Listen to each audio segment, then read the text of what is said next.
Yo, what's going on guys? Welcome back. It's your boy Maki na naman no. And ngayon guys is i-unbox natin itong nabili kong mic. Actually, binili ko lang to kasi gusto ko lang siyang itry kung ano talaga yung quality niya kasi sobrang mura niya. Like, ito yung Kasky FS200 na microphone. Hindi ko pa na-open actually, kakarating lang ng parcel na to. So, titingnan natin kung gaano siya kumbaga, reliable ba siya gamitin, okay ba siya gamitin. Actually, yung mic na ginagamit ko ngayon is nasa yung sa camera natin, no? At tignan natin to. So, by the way, pasensya na ako matagal tayo hindi nakapag-upload, no? At hope na magiging pa din kayo, like, panoorin nyo, panoorin nyo pa rin tong video na to. So, yun lang yung ang hiling ko. So, hindi na natin patatagalin pa. By the way, before ko simulang buksan tong box na to, no? Ito, buksan tong parcel na to. Galing Shopee pala to. So, huwag nyo kalimutan mag-subscribe muna at i-like nyo yung video na to kung gusto nyo siya. At, syempre, isa pa, huwag nyo kalimutan din na comment kung anong feel nyo sa mic na to. By the way, ipapakita ko sa inyo, i-re-review ko siya with effects and without effects. So, yun lang. Simpleng review lang. So, wag na natin patatagalin pa. Pasok, intro.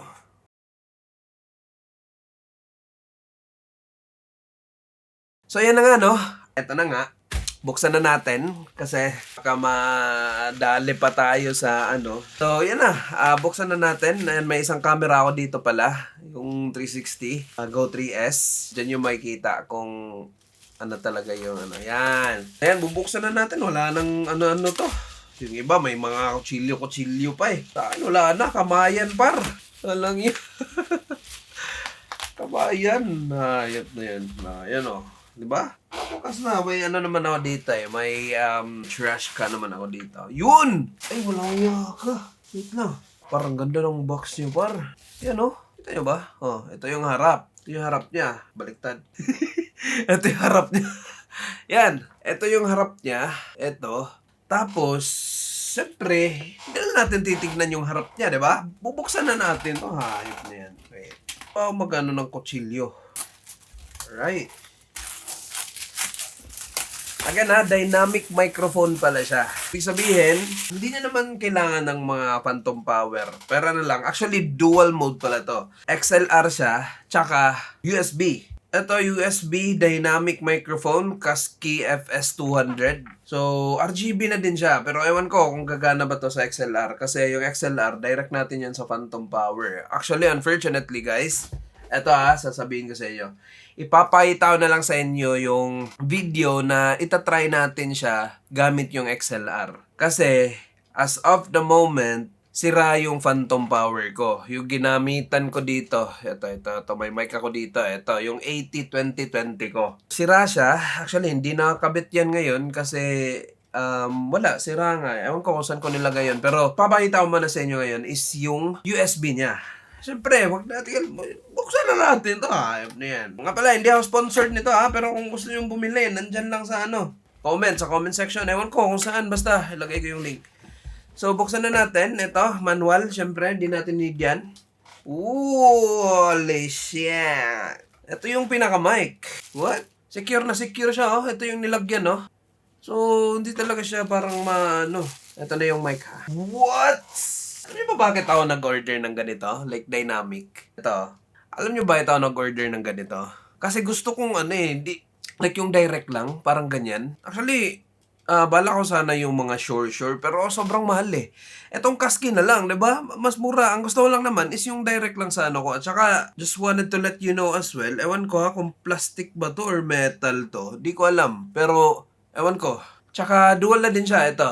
May volume. Ito. Tapos, may, ito yung XLR niya, tsaka may monitoring, at ito yung sa USB na direct sa computer. So, ito yung sa XLR nga. Tapos, may mute, unmute. Ewan ko kung mute, unmute ba to pero feel ko mute, unmute yan. Tapos, ano pa ba? Ito. So, kung tatanggalin natin yan, ganito lang siya. Like, Parang simpleng ano yun, simpleng microphone lang. Tapos, babalik natin syempre kasi nga, yan, ayan yung mic. Wait lang, ilagay ko muna dito Ito, gagawin. Oy, meron pa pala siyang ano dito. Meron siyang, so kita nyo pa naman dito, no? Kasi sa baba, ito, dito makikita yung box. Pero dito yung camera. Ito, may XLR cable. Siyempre, ikikip ko to kasi hindi pa natin to magagamit sa ngayon. Pero walang yapar, heavy duty. Ayan heavy duty, male to female. So, ikikip ko to, lagay ko muna sa box. At ito na nga, din yung USB niya. So, ang kagandahan dito diba USB, kung naka-laptop ka, pwede mo siyang lagyan ng adapter na magiging USB-C. Ito, walang iya ka, mag-focus ka naman. Ito, magiging USB-C, papuntang USB-C. Kung laptop gamit mo, tsaka kailangan ng USB-C. Pero, if no need naman, is USB naman siya. Ayan naka-USB yan. So, di natin need to. Lagay ko to dito. Ganyan ako pag di natin need yung ilagay ko siya pabalik. Para alam ko at least na nandan. Para lang sa manual. Kasi, hindi naman natin gagamitin yung manual Ito natin gagamitin yan. So, ito yung mic. Mic stand. Ito. Heavy duty pa. Roll lang yan. Ang bigat. Mas mabigat pa to sa mic. Hindi, seryoso. Mas mabigat pa to kaysa sa mic. Ito lang yan. Yan Hindi pala. Oo nga. Wala yan. Ba't ganun? Okay, gagamitin natin ito. Ano pa meron dito? Wala na. Ito may adapter siya. Ewan ko kung para saan. Ito. Ito yung pinaka-importante niya para makabit mo sa, dito sa stand. So, ayan ipapakita yung stand. Okay na tayo dito. Goods na tayo dito sa unbox. So, isasara ko na to. Kasi nga, di natin need yan. So, tayo dito. Hindi, balik ko na lang rin pati yung manual para hindi makalat dito sa mesa natin. So, sarado na natin yan. The box is gone. Yan sa likod. Okay. Now, ito yung lalagay natin dito. Yan. Tsaka itong mic. Di ko nasali. Nahirapan ako dito Okay, all goods. All goods. So, ito na. Yung mic. Kabit ko na to dito. Yan. Dito yan ikakabit. Dito. Sa mismong mic. Yan. So, ikakabit ko na dito yung yung ito para mag-focus ka. Yan. So, ikabit ko yan dito. Kung makakabit siya. Ewan ko. Ayan. Bit natin yan.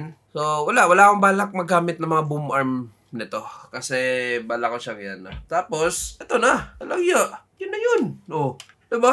As easy as that, par. Let's go. So, meron na kaagad tayong, ang problema ko dito ngayon, ay, hindi ata yan. Okay na ata yan. So, meron tayong mic. Eto, mumove ko Napaka-wide kasi nitong 360 Alright, so, meron na tayong mic na magagamit. Eto siya. So, ngayon, ang gusto kong gawin dito is, dito mo na siya ilalagay.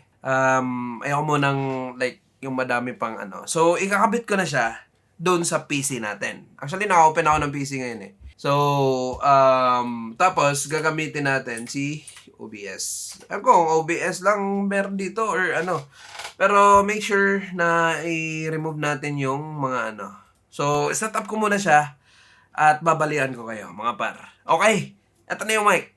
Alright, so tapos na nating set up to, At, yun na nga. Eto, makikita nyo, umiilaw na yung kanyang RGB.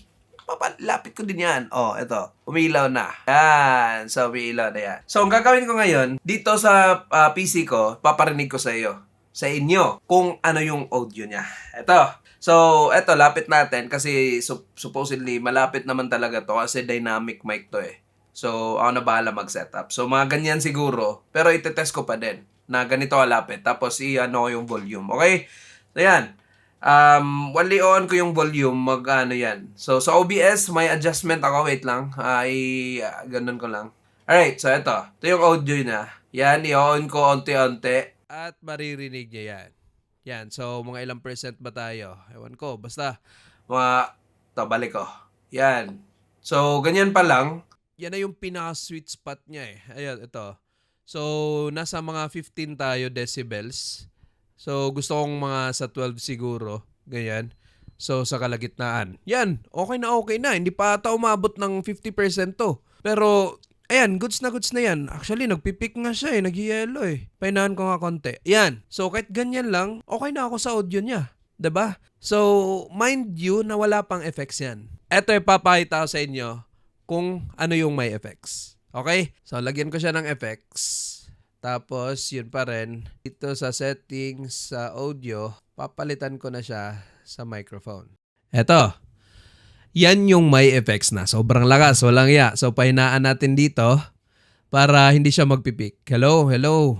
Yo. Oh, so yan na yung quality niya na walang ya. Sobrang hina na to. Lang, off ko sa gada. Ayan o. Ayan, ayan. So, bakal-bagal yung ipaano. So, hanggang dyan lang. Walang ya. Mga 30%, 20%. Goods na ako dyan. Between ano kasi niyan eh. Between 6 to 12, yan yung goods na peak. Diba?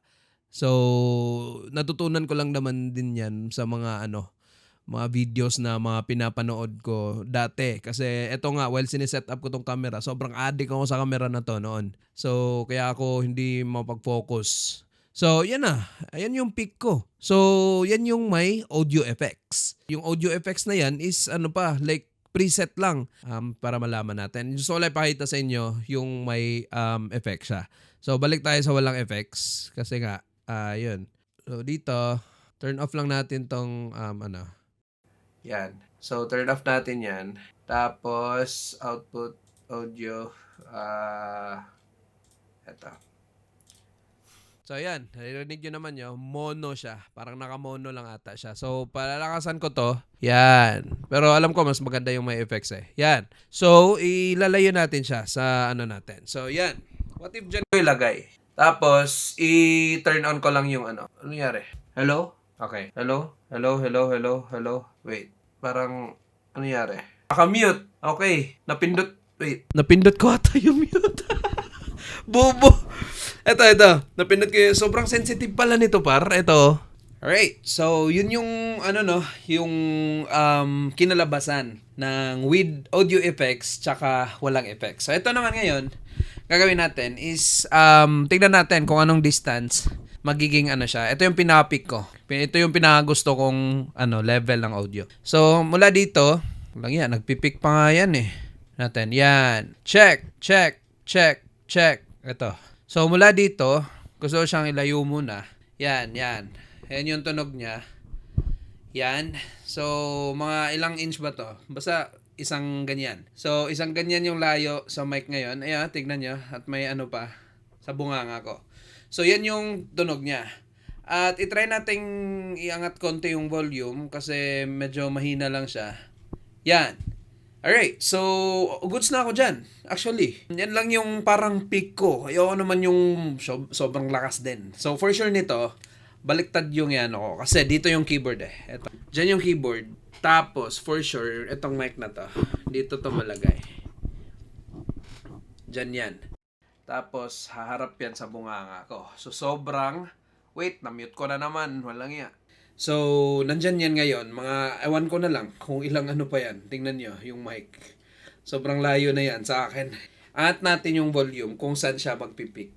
Like, yung pinakagusto nating spot. Ay, nasa full na siya. I mean, na-full ko na, na-full. Napa-sensitive ng mute button. Walang iya. Yan yung parang malayo na siya. So, ewan ko kung mas maganda ba to. I hope, sana. Kasi mas, mas cool siya kung ganyan. Kasi meron akong keyboard dito eh. Ito, makikita nyo, yung keyboard, dapat, syempre, nandyan yan. So, yan. Kayo na bahala kung maganda ba. At alam ko namang naririnig niya naman yan. At ngayon, actually, yung ginagamit natin is yun na. Ito pala. So, kanina, tinesting ko naman. At I hope na nag-enjoy kayo sa video na to. At sana may natutunan kayo. Ito na, yung mic natin. Dumating na. At ito na probably yung gagamitin natin sa mga sumusunod na araw. Thank you so much, Babush! Let's go! It's your boy, Maggie!